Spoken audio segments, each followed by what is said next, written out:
Я знал, что когда-нибудь это случится, и старость в тело мое постучится. Исчезнет упругость в моих ягодицах, и явится страх, что может не получиться. Молчит телефон уже вторую субботу. Уролог мне сказал, ищи другую работу. Невролог мне сказал, береги поясницу. Кардиолог посоветовал с нагрузкой проститься. И куда теперь идти, не знает даже GPT. Дождь по Патрикам стучит, это реквием мечты, что можно телом заработать себе пенсию. Те, кто сейчас на OnlyFans, это ваш последний шанс параллели провести вот с этой песней.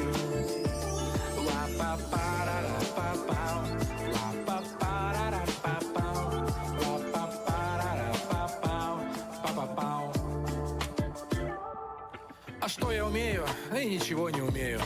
Только сидеть часами в кофейне, официанту высказывать свое вонючее возмущение, элегантно откусывать блинчик с вареньем, часами торчать в примерочной ЦУМа, часами торчать в примерочной ГУМа, ходить по квартире в одних только патчах, выезжать по звонку на элитные дачи.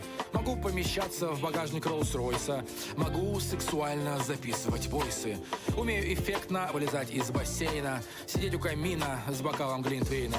Могу у мужей вызывать подозрения, но даже в Москве нет таких объявлений. Дождь по Патрикам стучит, это реквием мечты, что Альфонс это престижная профессия.